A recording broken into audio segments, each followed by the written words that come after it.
नमस्कार दोस्तों, आपका स्वागत है आपके अपने चैनल मिरर क्लासेस में। दोस्तों, आज की इस क्लास में हम मुग़ल साम्राज्य के बारे में पढ़ने वाले हैं। हम मुग़ल साम्राज्य को आज बिल्कुल एक कहानी की तरह पढ़ेंगे, जिससे अब दोबारा इसे भूलेंगे नहीं। चलिए हम आज की क्लास को स्टार्ट करते हैं। देखिए, जब लोधी वंश के अंतिम शासक इब्राहिम लोधी ने भारत देश के अंदर उत्पात मचा कर रख दिया था। मतलब जब लोधी वंश के अंतिम शासक कौन थे? इब्राहिम लोधी। उन्होंने भारत के अंदर उत्पात मचा रखा था। ठीक है। तब मेवाड़ के शासक राणा सांगा ने बाबर को बुलाया था। किसने बाबर को बुलाया था? मेवाड़ के शासक राणा सांगा ने। ठीक है।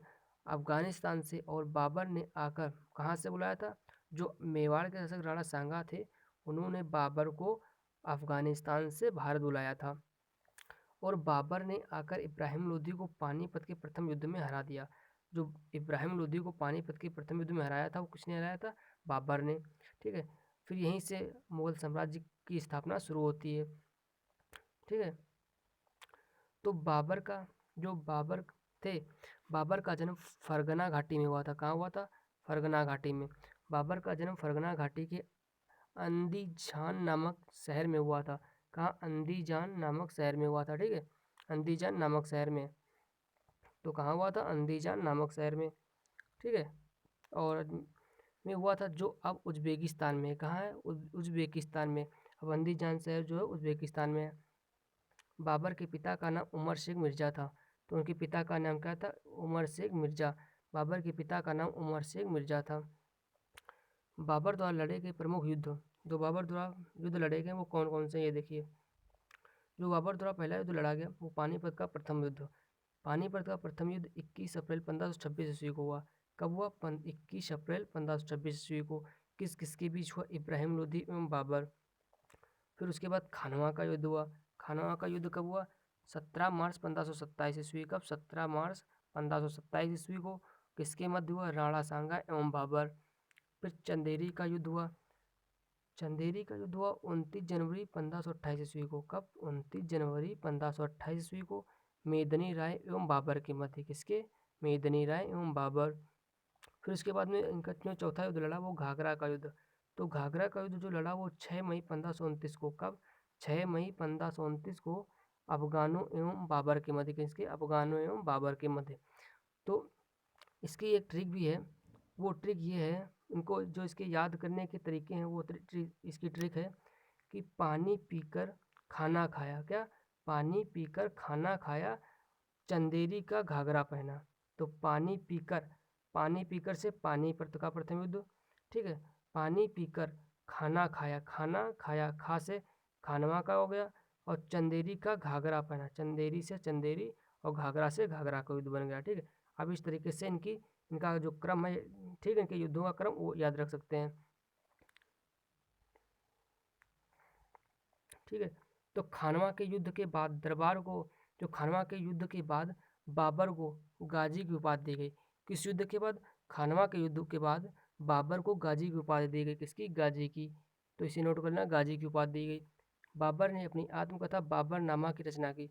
तो बाबर की जो आत्मकथा है वो कौन सी? बाबरनामा। बाबर के 4 पुत्र हुए। कौन कौन? बाबर के 4 पुत्र हुए, हुमायूं, कामरान, अस्करी और हिंदाल। कौन? हुमायूं, कामरान, अस्करी और हिंदाल। ठीक है। तो करीब 48 वर्ष की आयु में 1530 में आगरा में बाबर की मृत्यु हो गई। कब हो गई? 48 वर्ष की आयु में 1530 में आगरा में। ठीक है। तो पहले बाबर के शव को आगरा में दफनाया गया। तो आपको पता भी होगा, जो बाबर का मकबरा था पहले आगरा में था, बाद में उसको काबुल में स्थानांतरित कर दिया गया। तो आप पूछेगा तब से कि बाबुल का मतलब जो बाबर है इनका मकबरा कहाँ है? तो काबुल में। ठीक है।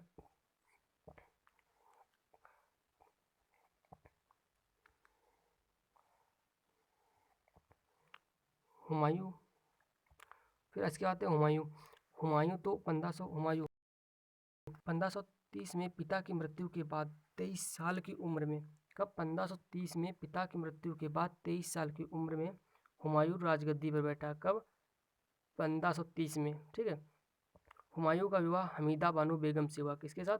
हमीदा बानो बेगम। हमीदा बानो बेगम के साथ इनका विवाह हुआ। तो इनके एक पुत्र हुआ अकबर। किसका? हुमायूं और हमीदा बानो बेगम का एक पुत्र हुआ अकबर। तो आप देखिए, पहले कौन थे? मतलब हुमायूं के बेटा हुए अकबर। ठीक है। तो हुमायूं के शासनकाल में ही शेरशाह सूरी ने जीटी रोड का निर्माण कराया। किसने? शेरशाह सूरी जो थे, शेरशाह सूरी ने जीटी रोड का निर्माण कराया। किसका? जीटी रोड का। शेरशाह सूरी ने जीटी रोड का निर्माण कराया। किसके शासनकाल में? हुमायूं के। हुमायूं की आत्मकथा हुमायूंनामा की रचना गुलबदन बेगम ने की थी। जो हुमायूं की आत्मकथा है गुलबदन बेगम ने की थी। किसने? गुलबदन बेगम ने। ठीक है, हुमायूंनामा की रचना गुलबदन बेगम ने की। 1556 में शेर मंडल पुस्तकालय की सीढ़ियों से गिरकर इनकी मृत्यु हो गई। किसकी? हुमायूं की। हुमायूं की जो मृत्यु है वो शेर मंडल पुस्तकालय में सीढ़ियों से गिरकर हुई थी। ठीक है, तो इसके बाद में देख लेते हैं जो अकबर, मतलब हुमायूं का पुत्र अकबर आ जाता है। तो अकबर जो है, तो अकबर का जन्म 1542 में अमरकोट पाकिस्तान में हुआ। कहाँ हुआ था? अमरकोट पाकिस्तान में। कब? 1542 में। अकबर ने कम उम्र में ही पानीपत का द्वितीय युद्ध 1556 में सिकंदर सूरी के सेनापति हेमू को युद्ध में पराजित किया। मतलब जो पानीपत का द्वितीय युद्ध है वो 1556 में हुआ था। कब? 1556 में। अकबर और सिकंदर के बीच, मतलब अकबर और सिकंदर के बीच, जिसमें सिकंदर जो अकबर थे उन्होंने सिकंदर के जो सेनापति थे, सबसे मतलब योद्धा सेनापति हेमू थे, उनको उन्होंने पराजित किया था। अकबर का शासनकाल हिंदी साहित्य का स्वर्णकाल कहलाता है। किसका? अकबर का शासनकाल हिंदी का साहित्य का स्वर्णकाल कहलाता है। अकबर ने 1526 में दीन ए इलाही धर्म की स्थापना की। किसकी? दीन ए इलाही धर्म की स्थापना की। किसने? अकबर ने। ठीक है। अकबर के नवरत्न भी हैं जिसके लिए ट्रिक बनाई गई है। बात बात पे MDH, मतलब बात बात पे MDH। तो इसको इस तरीके से याद रख सकते हैं। तो बात बात पे MDH से, तो बात में बी जो आता है, बी से बीरबल, ए से अबुल फजल, टी से तानसेन। कौन? तानसेन। फिर दोबारा जो बात आता है उसमें बी का मतलब भगवान दास, ए का मतलब अब्दुल रहीम खाने खाना, टी का मतलब टोडरमल। कौन? टोडरमल। MDH का मतलब हुआ एम से मान सिंह, डी से आपका मुल्ला दो प्याजा, और एच से हकीम हकाम। कौन? एच से हकीम हकाम। ठीक है, आप इसे याद रखते हैं, एच से हकीम हकाम। तो इसके बाकी थोड़ा और देख लेते हैं। अकबर के कुछ महत्वपूर्ण कार्य। अकबर के महत्वपूर्ण जो कार्य थे, प्रथा का अंत था। क्या? दास प्रथा का अंत। किसका? दास प्रथा का अंत।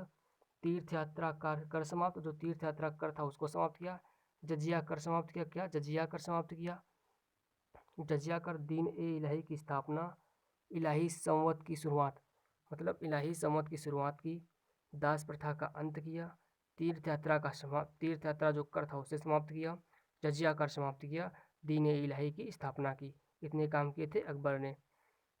अकबर ने गुजरात विजय पर बुलंद दरवाजा का निर्माण किया। जो गुजरात विजय थी उसी में उन्होंने, अकबर ने जो बुलंद दरवाजा का निर्माण किया। तो बुलंद दरवाजा का निर्माण किसने किया? अकबर ने। अबुल फजल ने अकबर की जीवनी अकबरनामा की रचना की। तो अकबरनामा की रचना किसने की? अबुल फजल ने अकबरनामा की रचना की। किसने? अबुल फजल ने। तो अकबर की मृत्यु 1605 में हुई। इन्हें आगरा के निकट सिकंदरा में दफनाया गया। तो अकबर की मृत्यु हुई तो इनका मकबरा कहाँ है? पूछे अकबर का मकबरा कहाँ है? तो अकबर का मकबरा सिकंदराबाद में। कहाँ? सिकंदराबाद में।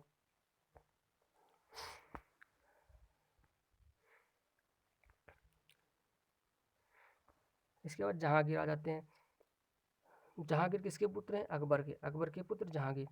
तो अकबर का पुत्र सलीम, जिसे जहांगीर कहा गया, 1605 ईस्वी में राजगद्दी पर बैठा। कब? 1605 ईस्वी में।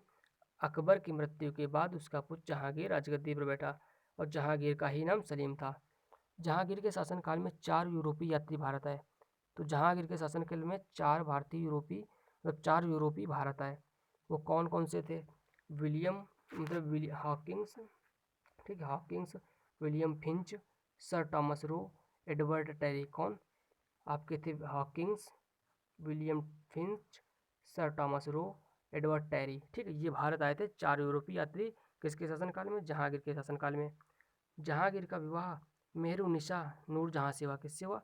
मेहरुन्निसा नूरजहां से हुआ। ठीक है। जहांगीर के समय को चित्रकला का स्वर्णकाल कहा गया। तो जहांगीर के समय को चित्रकला का स्वर्णकाल कहा जाता है।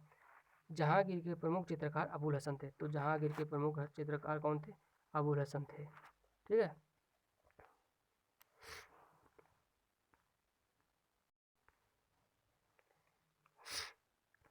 इसके बाद जहांगीर के पुत्र आ जाते हैं शाहजहां।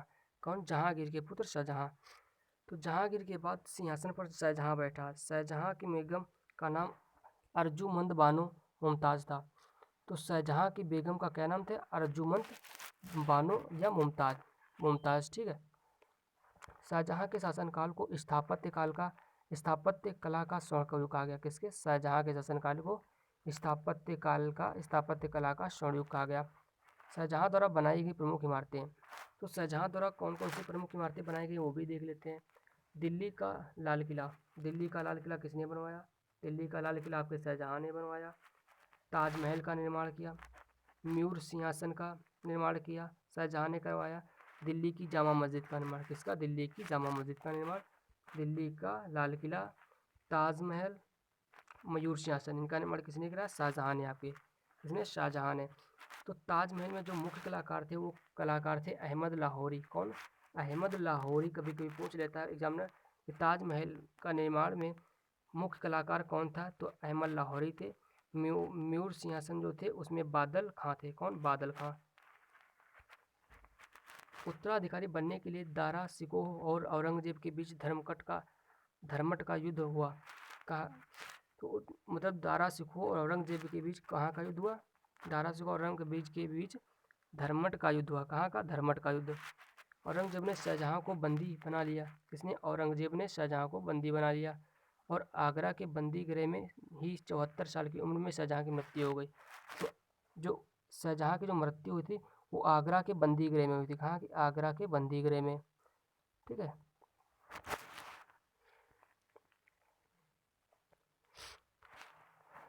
औरंगजेब, फिर इसके बाद औरंगजेब ने शाहजहां को बंदी बनाने के बाद स्वयं को बादशाह घोषित कर दिया। किसे? स्वयं को बादशाह घोषित कर लिया। औरंगजेब ने कई हिंदू मंदिरों को तोड़वाने का आदेश दिया। इसने औरंगजेब ने जो थे कई हिंदू मंदिरों को तोड़वाने का आदेश भी दिया था। गुजरात का सोमनाथ मंदिर, ठीक है। गुजरात का सोमनाथ मंदिर, काशी का विश्वनाथ मंदिर, मथुरा का केशव राय मंदिर, मथुरा का केशव राय मंदिर, काशी विश्वनाथ मंदिर और गुजरात का सोमनाथ मंदिर, ठीक है। पूरे मुगल वंश में सबसे ज़्यादा टैक्स वसूलने वाला शासक। तो जो औरंगजेब थे उसके और भी अन्य कारनामे थे जो देख लीजिए कौन से थे। मुगल काल में सबसे ज़्यादा टैक्स वसूला था वो औरंगजेब ने। लोग इसे आलमगीर या जिंदा पीर कहा जाता है। ये जिंदागीर पीर जो है इसे नोट करना वेरी इंपॉर्टेंट है। कौन सा? जिंदा पीर, ठीक है। कहकर पुकारते थे। औरंगजेब ने जजिया कर को पुनः लागू किया। तो जजिया कर को पुनः किसने लागू किया? औरंगजेब ने। औरंगजेब के शासनकाल में मुगल सेना में सर्वाधिक हिंदू सेनापति थे। औरंगजेब की मृत्यु 1707 में हो गई और इसे खुल्दाबाद जो अब रोजा में दफनाया गया। कहाँ? खुल्दाबाद में दफनाया गया जो अब रोजा है, ठीक है। तो इसने किसकी स्थापना, मतलब इसे जिंदा पीर या आलमगीर कहा गया। क्या? जिंदा पीर या आलमगीर। जजिया कर को पुनः किसने स्टार्ट किया? औरंगजेब ने। किसने? औरंगजेब ने। मुगल साम्राज्य में सबसे ज़्यादा जो टैक्स वसूला वो किसने वसूला? औरंगजेब ने, ठीक है।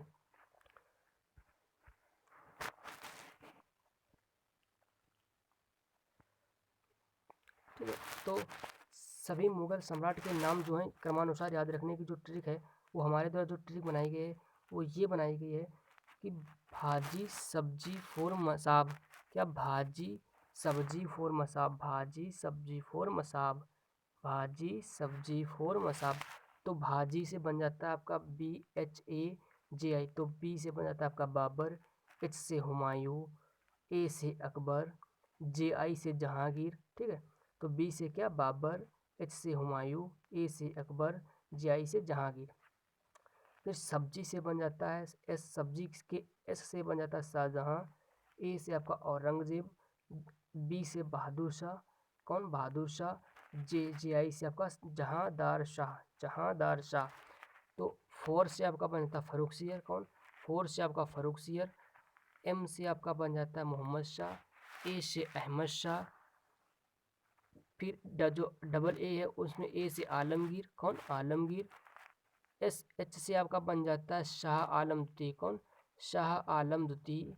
A से अकबर द्वितीय, A से अकबर द्वितीय, ठीक है। और B से बन जाता है बहादुर शाह जफर, B से बहादुर शाह जफर। तो ये बेहतरीन ट्रिक से आप जो मुगल साम्राज्य के जितने भी शासक हुए उनको एक क्रम से याद रख सकते हैं। कौन सी ट्रिक से? बाजी, सब्जी, फोर, मसाब। इस ट्रिक से आप पूरे जो मुगल साम्राज्य के शासक हैं एक सीरीज से याद रख सकते हैं और कोई भी एग्जाम में कोई भी क्वेश्चन बनाए आप उसे झट से कर सकते हैं। ठीक है दोस्तों, अगर आपको ये वीडियो पसंद आई हो तो उसे लाइक, शेयर और सब्सक्राइब जरूर करें और हमें सपोर्ट जरूर करें। Thank you.